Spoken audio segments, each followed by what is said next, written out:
تمامی حضرات درود و سلام پڑھیے۔ السلام والسلام علیک یا سیدی یا رسول اللہ وعلی آلک و اصحابک یا سیدی یا حبیب اللہ۔ السلام والسلام علیک یا سیدی یا رحمت للعالمین وعلی آلک و اصحابک یا سیدی یا خاتم النبیین۔ نہایت ہی معزز و مکرم اور محترم پیارے مسلمان بھائیوں، دوستوں، بزرگوں اور قابل صد تکریم سامعین و ناظرین کرام، میں نے آپ کے سامنے جو آیت مبارکہ تلاوت کرنے کا شرف حاصل کیا، اس کے تحت ہمارا آج کا موضوع ہے مادہ پرستی کا رجحان اور اس کی سمجھداری۔ پیارے بھائیوں، اللہ تعالیٰ نے ارشاد فرمایا انما اموالکم و اولادکم فتنہ، بے شک تمہارے مال اور تمہاری اولادیں تمہارے لیے فتنہ ہیں۔ فتنہ سے مراد فتنہ و فساد نہیں، یہ بھی ہو سکتا ہے، مگر عربی کے اندر فتنہ کا معنی ہوتا ہے آزمائش،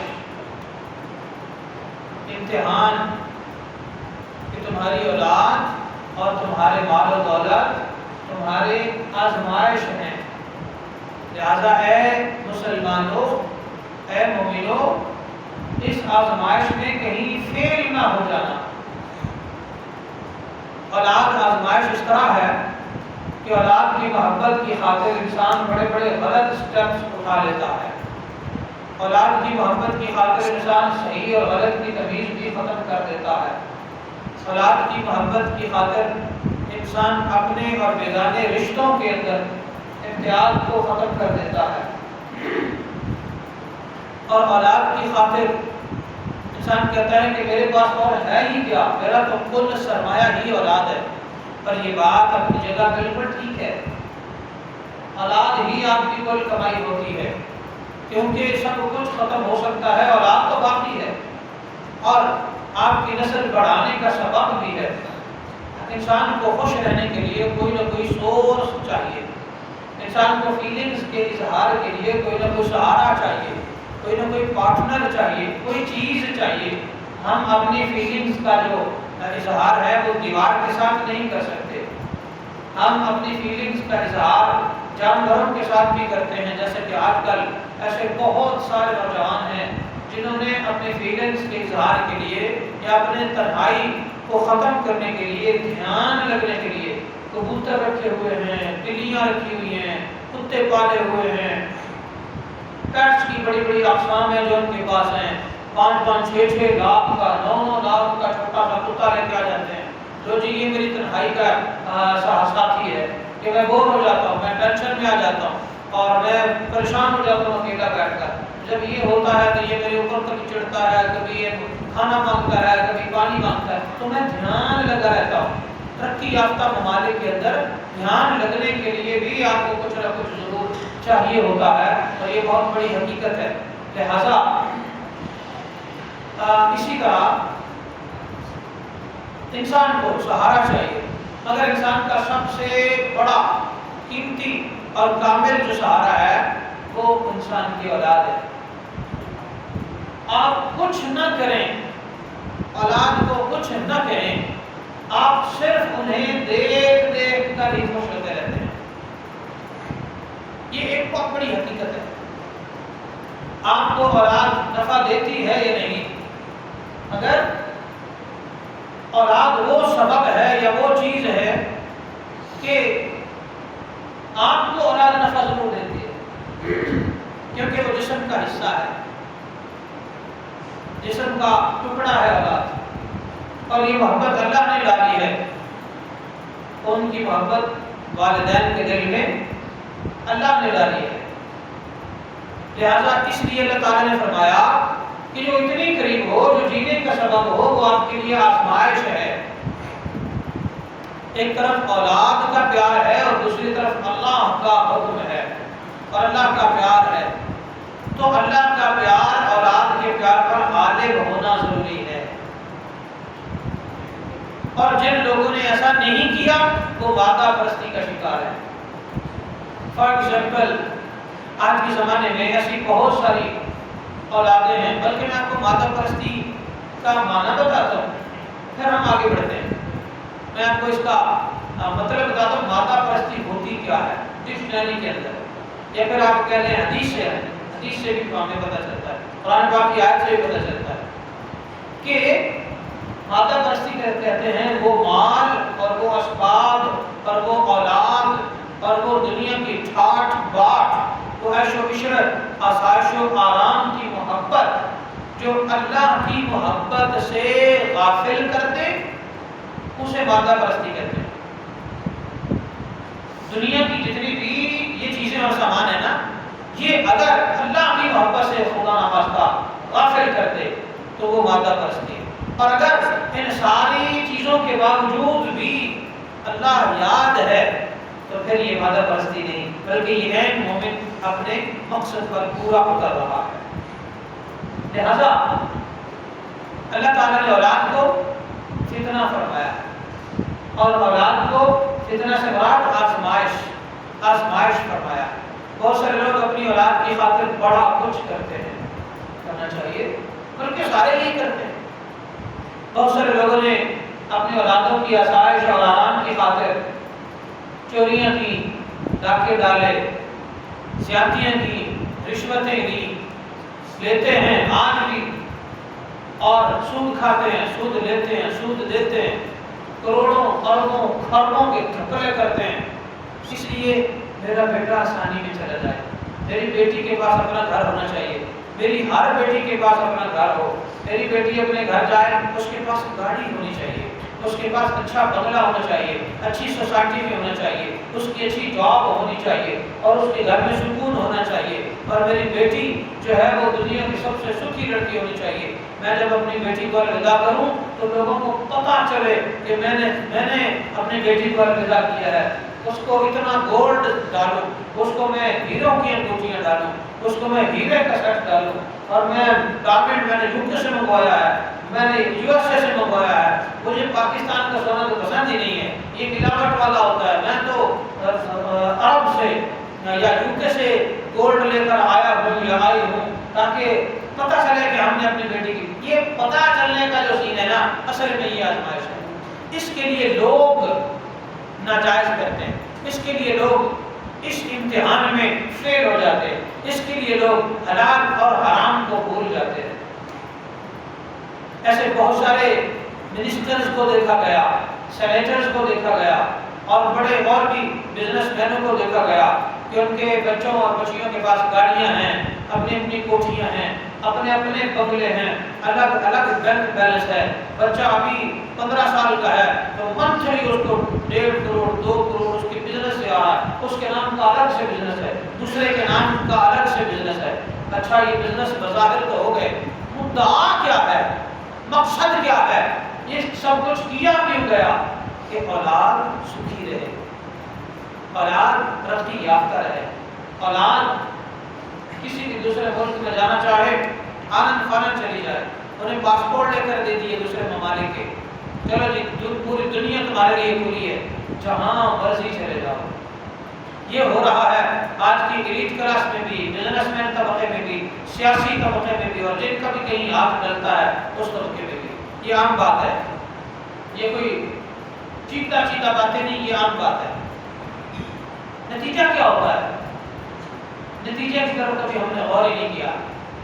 نتیجہ اس کا ہوتا ہے تباہی، نتیجہ ہوتا ہے دکھ، نتیجہ ہوتا ہے اولاد کا پاگل پن، نتیجہ ہوتا ہے مادہ پرستی کا نتیجہ ہے بیٹی کا گھر برباد، مادہ پرستی کا نتیجہ ہے اولاد بے راہ روی کے شکار، مادہ پرستی کا نتیجہ ہے کہ اولاد اگر بیٹی ہے تو وہ انسانی عورتوں کے حقوق کے لیے نکل پڑتی ہے، اور مادہ پرستی کے بیٹوں کا انجام یہ ہوتا ہے کہ انہیں کچھ نہیں سوچتا تو وہ ٹرانسجینڈر یعنی ہم جنس پرستی کی طرف نکل پڑتے ہیں۔ اور آپ اندازہ کر لیں جن لوگوں کے بچے یا بچیاں ٹرانسجینڈر کی طرف ہیں یا ہم جنس پرستی کی طرف ہیں، وہ ایلیٹ کلاس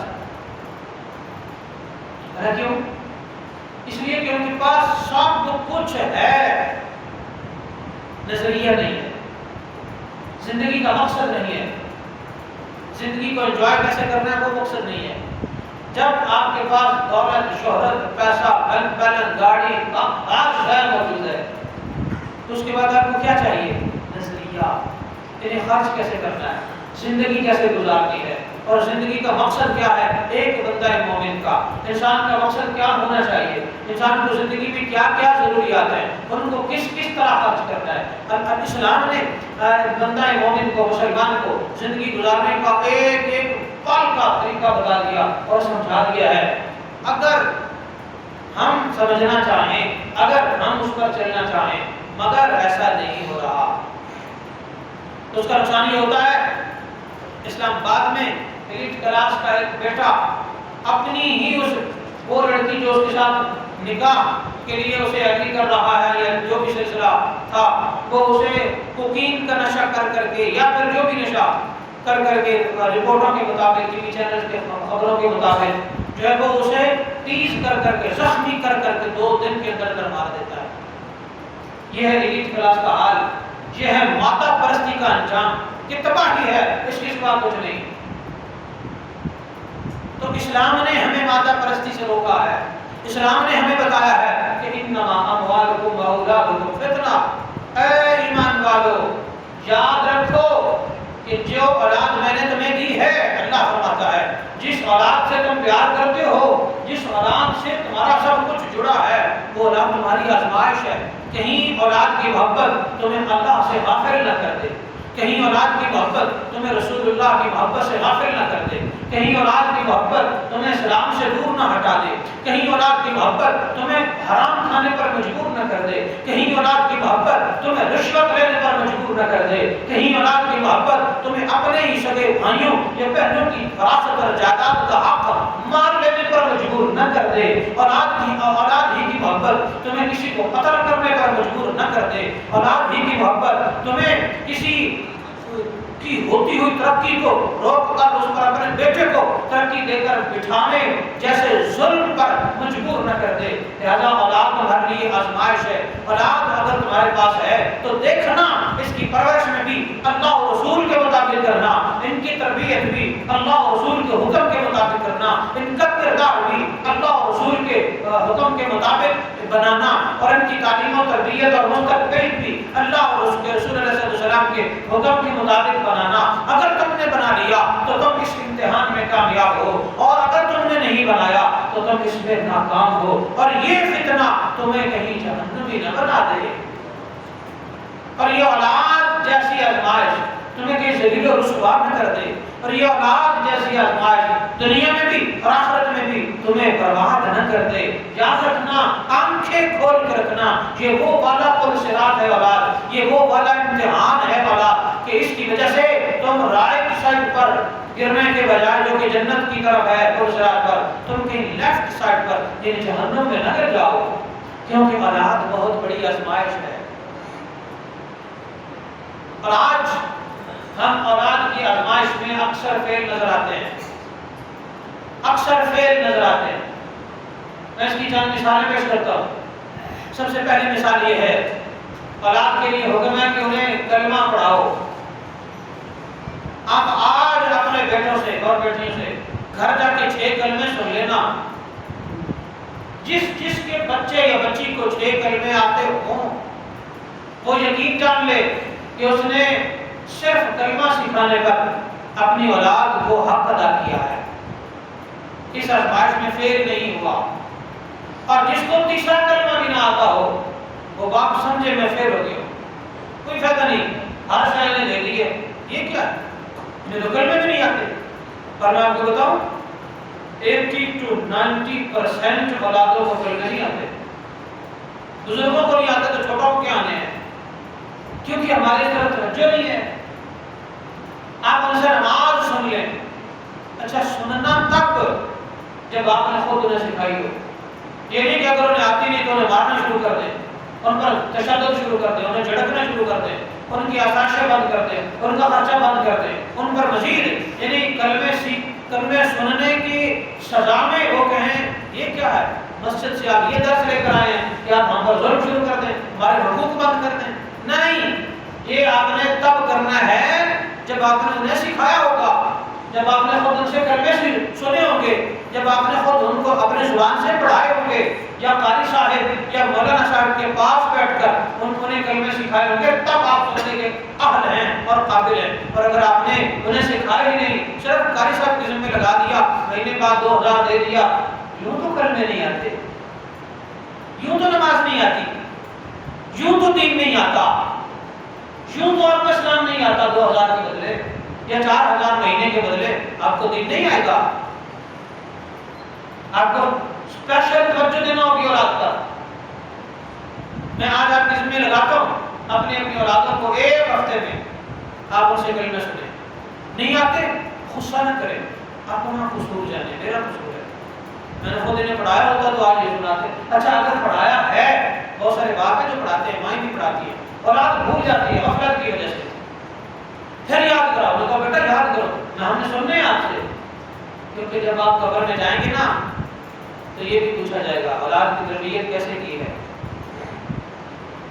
اور دوسری بات پھر ہونے کی یہ ہے کہ ہم مادہ پرستی کے اتنے گم ہیں، دنیا میں، بزنس میں، کاروبار میں، جاب میں، دنیا کے بکھیڑوں میں اتنے گم ہیں کہ ہم اولاد کو وقت ہی نہیں دیتے۔ اولاد کے لیے ہمارے پاس کوئی ٹائم نہیں، گاہکوں کے لیے ٹائم ہے، کلائنٹس کے لیے ٹائم ہے، پیسہ کمانے کے لیے ٹائم ہے، میٹنگز کے لیے ٹائم ہے، اور بہت ہر شے کے لیے ٹائم ہے۔ اولاد بس ٹھیک ہے نا، میں پاس ہی تو ہوں، آپ کا پاس ہونا نہ ہونا کوئی فائدہ نہیں دیتا اگر آپ خود اپنی اولاد کی تربیت نہیں کرتے تو۔ اور اگر آپ نے کی ہے تو وہ اولاد جتنی مرضی بے وفا ہو جائے آپ کے ساتھ بے وفائی نہیں کرے گی۔ کوئی اکا دکا الگ بھی میٹر ہو سکتے ہیں، اکثر وہ بیٹے اور بیٹیاں وفادار ہوتے ہیں جن کو ان کے باپ نے ٹائم دیا ہوتا ہے۔ جب بیٹے اور باپ کے درمیان میں گیپ نہیں آنا چاہیے، کمیونیکیشن گیپ، لو اور کیئر کا گیپ نہیں آنا چاہیے۔ اللہ کے نبی علیہ السلام نے بھی اجازت نہیں دی۔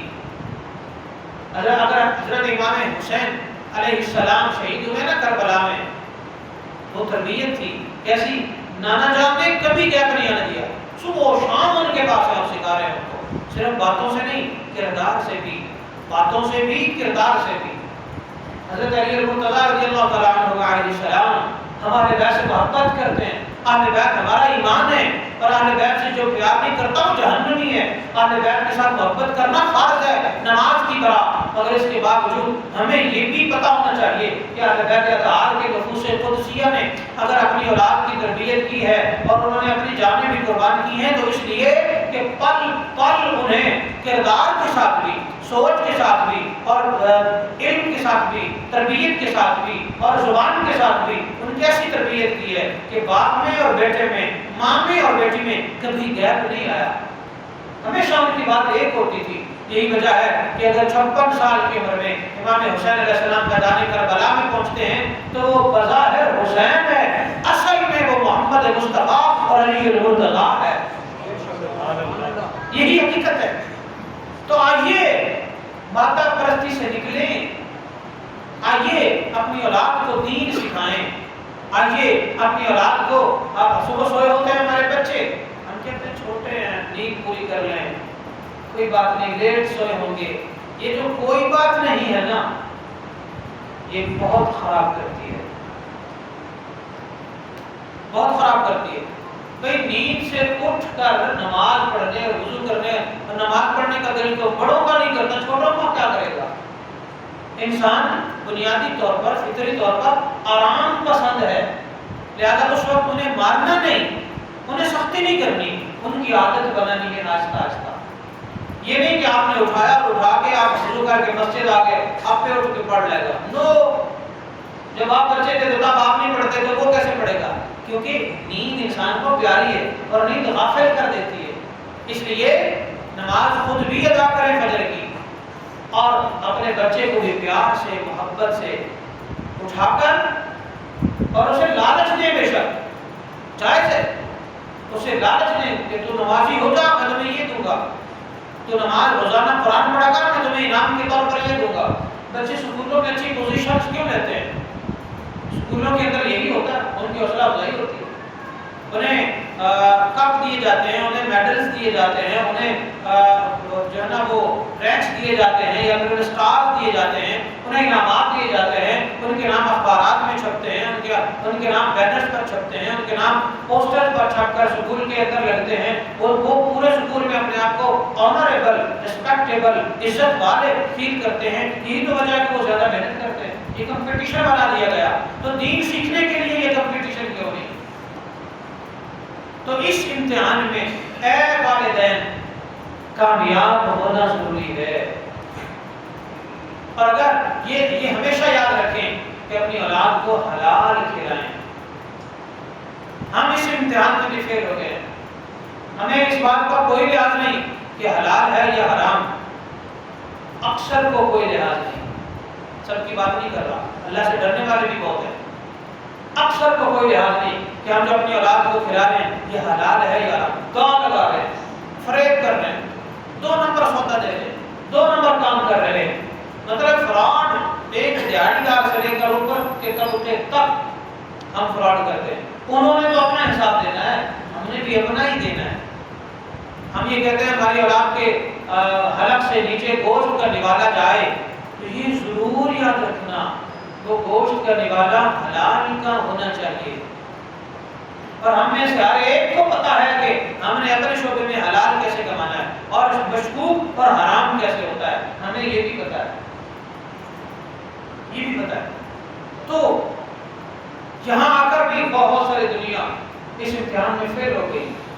اللہ نے فرمایا تھا انما اموالکم واولادکم فتنہ، کہ تمہاری اولاد اور تمہارے مال تمہارے لیے آزمائش ہے۔ ہم مادہ پرستی کا شکار ہو گئے، بھائی کے بیٹے کے پاس آئی فون ہے، میرا بیٹا کہتا ہے کہ میرے پاس بھی آئی فون ہونا چاہیے، بس ہونا چاہیے، وہ جہاں سے بھی آئے، وہ روتا ہے، وہ بار بار مانگتا ہے، اس پر ترس آ جاتا ہے اور دل کرتا ہے کہ اس کے پاس بھی اچھی چیز ہونی چاہیے، اچھا لباس ہونا چاہیے، اس کو سوسائٹی کے جو برابر اور ایکول سسٹم ہے اس کے پاس وہ ہونا چاہیے، تبھی ہماری عزت ہوگی، تبھی ہم بڑے لوگ ہوں گے۔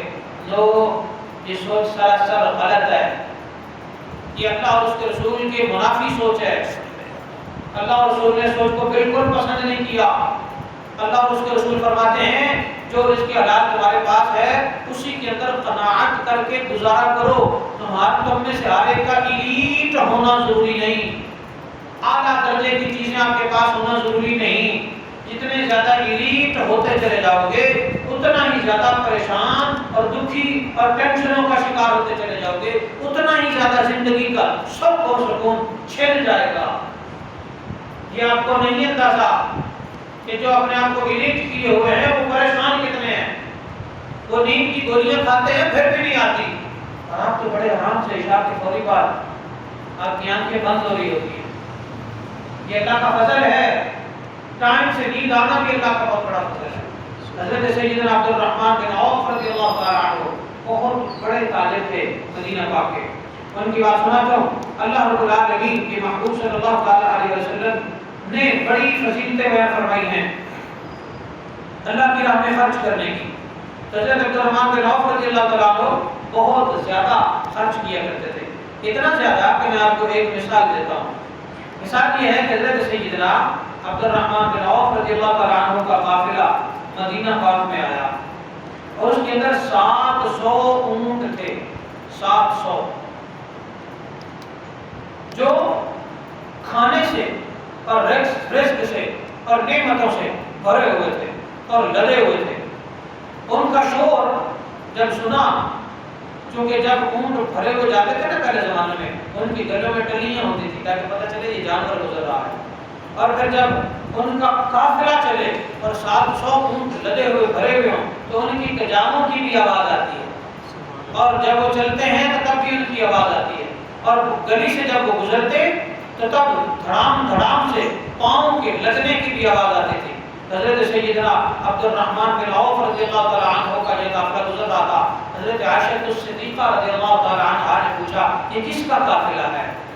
تو جواب دیا گیا کہ یہ حضرت عبد الرحمن بن عوف رضی اللہ عنہ کا تجارتی قافلہ ہے جس میں گندم، آٹے اور کھانے سے لدے ہوئے اونٹ ہیں۔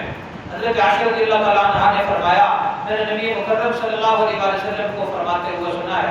یہ مسند احمد کی حدیث ہے اور یہ جو حدیث نمبر ہے 24442 ہے. حضرت عائشہ فرماتی ہیں آقا علیہ السلام سے میں نے سنا ہے قد رأيت عبد الرحمن بن عوف يدخل الجنة حبوا. سبحان اللہ. یہ حدیث کے الفاظ ہیں نبی علیہ السلام کی زبان سے نکلے. اب اس کا ترجمہ سنیں اور حیران ہو جائیں کہ ہم جس چیز کی طرف بھاگ رہے ہیں وہ ہوگا کیا. اس کا ترجمہ یہ ہے کہ فرمایا کہ میں نے دیکھا ہے کہ عبد الرحمن بن عوف اپنی مالداری کی وجہ سے جنت کی طرف دوڑ کر نہیں جا رہے, جنت کی طرف بھاگ کر یہ بجلی کی سرعت سے نہیں جا رہے بلکہ گھسٹتے ہوئے جا رہے ہیں اپنی مالداری کی وجہ سے. یہ کون ہے؟ عشرہ مبشرہ میں سے ایک صحابی ہے. سبحان اللہ. پکا جنتی, ٹکٹ ملا ہوا ہے, وہ گھسٹتے ہوئے جنت کی طرف جائیں گے. کیوں؟ مالدار بہت تھے اور مال کا حساب دینا پڑے گا. یہ حلال مال کی بات ہو رہی ہے, حرام کے تو معاملات ہی الگ ہیں, حلال مال کا حساب دینا پڑے گا. اور فرمایا کہ حضرت عبد الرحمن بن عوف رضی اللہ تعالیٰ عنہ کو جب یہ بات معلوم ہوئی تو آپ نے انہیں کہا یا اماں, اے بیٹی, ان اشہدک انہا برحملہا واحداثہا وافناکہا فی سبیل اللہ. اور جب انہیں یہ پتہ چلی تو انہوں نے کہا کہ میں اپنی ماں کی قسم کھا کے کہتا ہوں اور میں آپ لوگوں کو گواہ بنا کر کہتا ہوں کہ یہ 700 کے 700 اونٹ میں نے اللہ کی راہ میں خرچ کر دیے. سبحان اللہ. مجھے ایسا مال نہیں چاہیے جو مجھے گھسٹ کر جنت کی طرف جانے کے لیے مجبور کر دے. آپ کو پتا ہے جب آپ شدید گرمی میں ہوں اور آپ کو کسی اے سی والے کمرے میں جانا ہو شدید گرمی میں تو آپ کا دل ہوتا ہے فوری چلے جائیں, ایسا ہے کہ نہیں؟ اور جب آپ کو 500 سال کے لیے لیٹ کر دیا جائے تو کیا بیتے گی؟ ہم تو لائن میں نہیں لگ سکتے. تہذیب پہ جانا ہو پیزا لینے کے لیے ہم سے 5-7 منٹ نہیں ویٹ ہوتا. ہم نے نادر آفس جانا ہے ہم سے وہاں ویٹ نہیں ہوتا. ہم نے ووٹ دینے کے لیے جانا ہے ہم کہتے ہیں بھائی احمد نہیں ایم پی اے چیئرمین صاحب تسی لینا چاہوں کیوں مار رہے ہو, اور ویٹ نہیں کرتے. اپنی چیز لینا ہوتی ہے ہم انتظار نہیں کرتے, ہم کہتے ہیں بس جلدی جلدی سارے کام ہو جائیں. آپ کا مال اور دولت وہ بھی حلال کا, مالدار جتنے بھی زیادہ ہیں ان کو 500 سال جنت میں جانے سے لیٹ کرے گا اور غریب یہ متوسط طبقہ فوری جنت چلا جائے گا کیونکہ انہوں نے تو زیادہ حساب ہی نہیں دینا. یہ حلال والوں کا معاملہ ہے. آئیے ہم بھی حلال کمائیں اور حلال کھائیں. حرام سے, جھوٹ سے, جھوٹی دولت سے, فراڈ کر کے کمائے ہوئے پیسے سے ہم توبہ کر لیں کیونکہ یہ ہم اولاد کے لیے کماتے ہیں نا. تو اولادیں آج کل کیا کر رہی ہیں آپ کے سامنے, کیا کر رہی ہیں؟ چند ماں باپ ہیں جن کی اولادیں وفادار ہیں, بھلا کیوں؟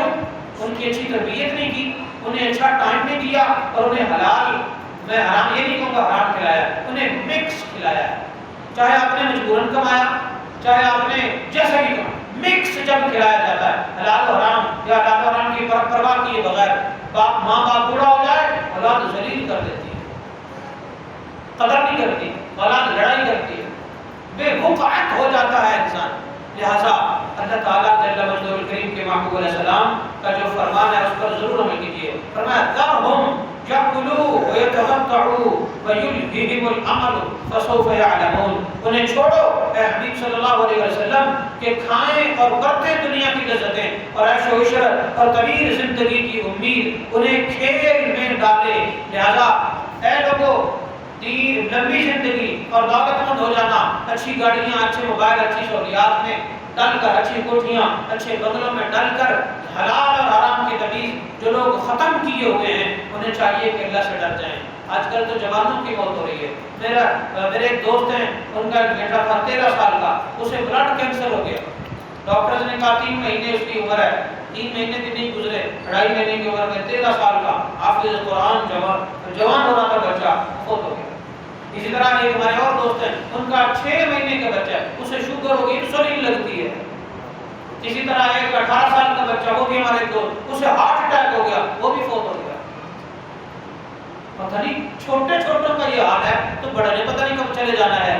لہٰذا اللہ سے ڈریے اور اس فتنے میں یہ فتنے سے برات آزمائش میں کامیاب ہو جائیے. ہم ہر آزمائش کی طرف توجہ دیتے ہیں, اولاد کی طرف ہم توجہ نہیں دیتے. اللہ اور اولاد کے بیچ میں جو رشتہ ہے ماں باپ کے لیے تو اس میں اللہ کا حکم, اللہ کی محبت غالب آنا ضروری ہے. اور اولاد کے لیے ممکن سختی کریے, بے جا سختی نہ کریے, تاکہ وہ آپ کی کوئی سختی کی شدت کہیں یہ نہ ہو کہ وہ برداشت نہ کر پائیں. ہمارے ہم بعض باپ بڑے سخت ہیں, یہ بھی زیادتی ہے. اسلام نے حکمت سے اولاد کی تربیت کا حکم دیا ہے, ڈنڈے سے نہیں. اللہ تعالیٰ توفیق عمل سمجھ دے, ہر اولاد کو والدین اور اللہ کے تابعدار بنائے, سکھ چین دینا نصیب کرے, آنکھوں کی ٹھنڈک بنائے. آمین و ما علینا الا البلاغ.